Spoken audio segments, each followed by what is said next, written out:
nanalo ng Family Feud ng Team Abstract ng 200,000 pesos. Family Feud, 5:35 p.m. Ating higit 1 million pesos ang alas 6 na, alas 5 na, alas 7 na ang Kingdom Finalo. Manood, maglaro. Pero sinasa Paningkong.ph sa PAI.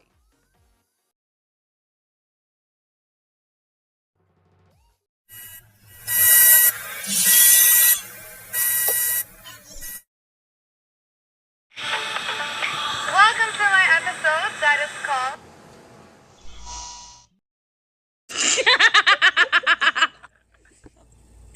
That's okay.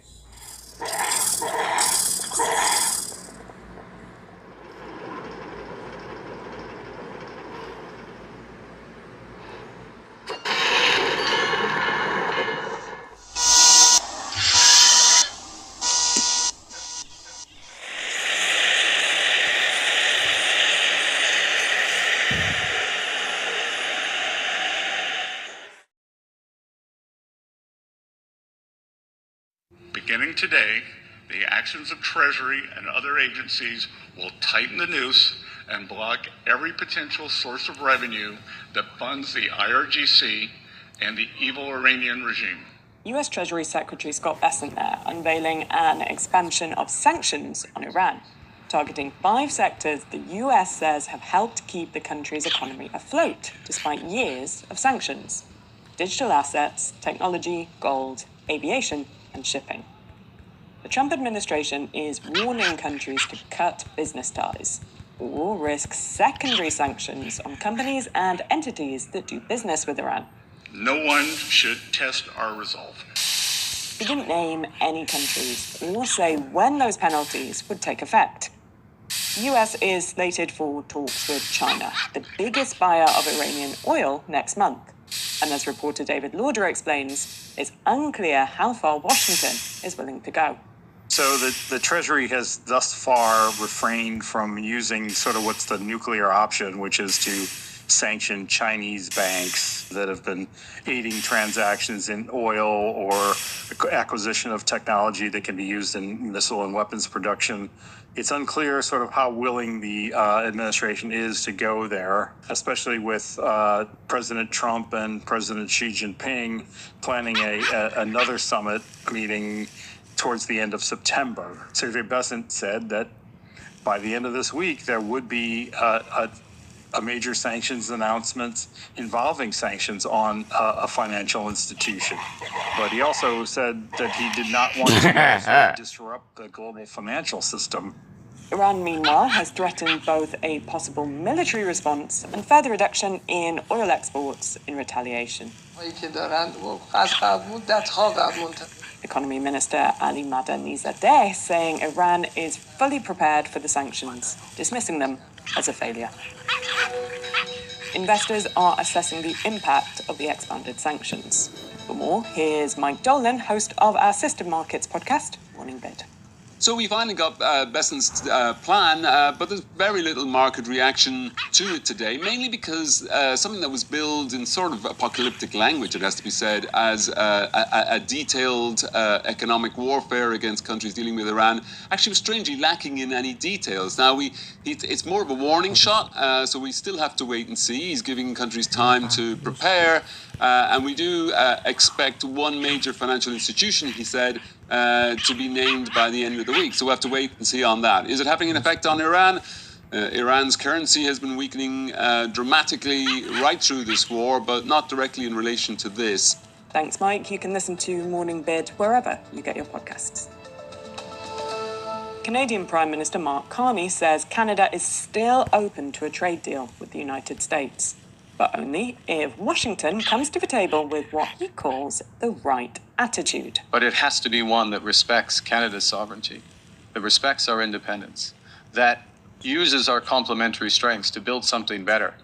After negotiations collapsed last week, US President Donald Trump has threatened to raise tariffs on Canadian vehicles and auto parts to 50% from January 1st next year, threatening one of the world's most integrated auto supply chains, with US manufacturers heavily reliant on Canadian-made vehicles and parts. But what message does that send to the workers in Michigan and Ohio and Kentucky and Alabama? who rely on Canadian demand. As the Trump administration turns up the economic heat on Iran and Canada, it's also moving to lock in a steep fee on visas for skilled foreign workers, imposing a new rule to make permanent a fee of just over $100,000 on new H-1B visas. That fee was temporarily imposed last year, but a federal judge ruled it was illegal and blocked the government from collecting it. The administration is now appealing that ruling. Business groups say the fee undermines their ability to recruit top talent. The administration argues the visa program hurts American workers. H-1B applications fell more than 25% last year compared to 2024.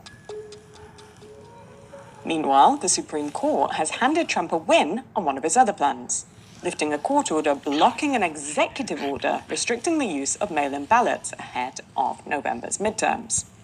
But the fate of Trump's order remains uncertain, as a separate injunction blocking a key part of the plan remains in place.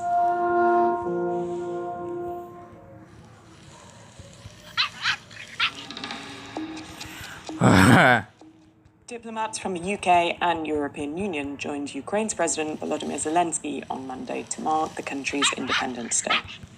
I am determined that we will work together to deliver the support you need, Mr. President, stronger than ever. British Prime Minister Andy Burnham on his first foreign trip since taking office last month, pledging stronger military support for Ukraine. Meanwhile, Russia and Ukraine exchanged 10 people each in the latest prisoner swap. Welcome to Drushko. And while soldiers on the front line also marked the 35th anniversary of Ukraine's independence from the Soviet Union, for many, it was a day like any other in the grinding war. Police battalion officers in the Donetsk region shoot down a drone through the windows of a damaged residential building.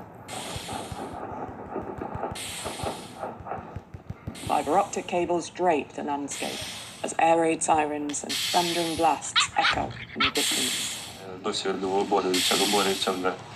One 27-year-old deputy commander, whose call sign is Aladdin, says Independence Day is not a celebration, but rather a day of remembrance and reunification.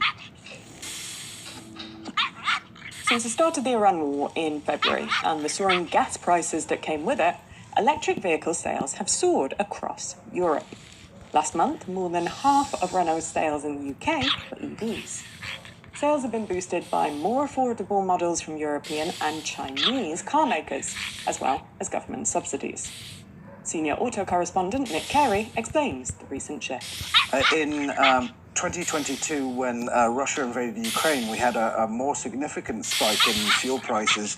But at that point, there weren't affordable EVs, there weren't subsidies, there weren't that many good models available, and charging infrastructure wasn't really in place, so people weren't ready for it. But I think now there are a lot more models available. The affordable models makes a big difference, and charging infrastructure is much more ubiquitous than it was 4 years ago. So I think it's just a matter of right time, right place, and the right products. But in the US, it's a different story, after the government killed a federal EV tax break last year.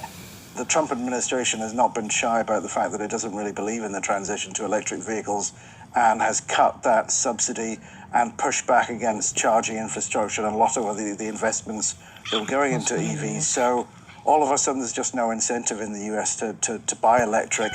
You've seen the sales in the second quarter were up versus the first quarter, so there is more interest. But without the subsidy, sales are still down 20% versus where they were a year ago. And while EVs are having a moment in Europe, Volkswagen's CEO is warning that Europe's largest automaker is in crisis.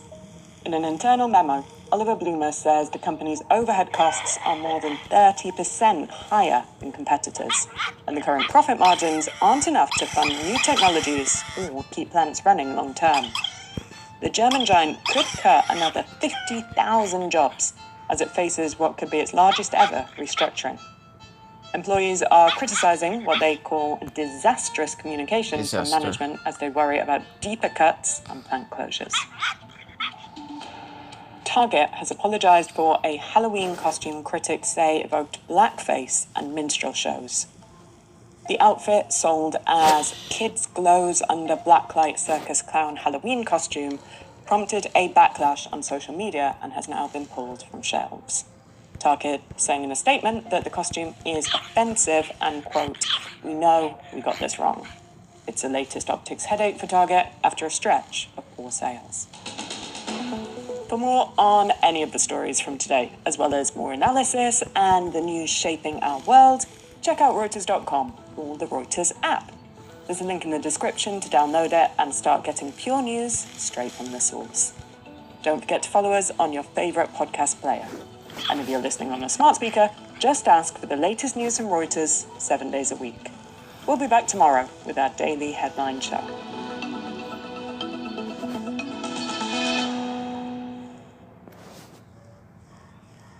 That's it for your news updates. To see more stories, open Google News.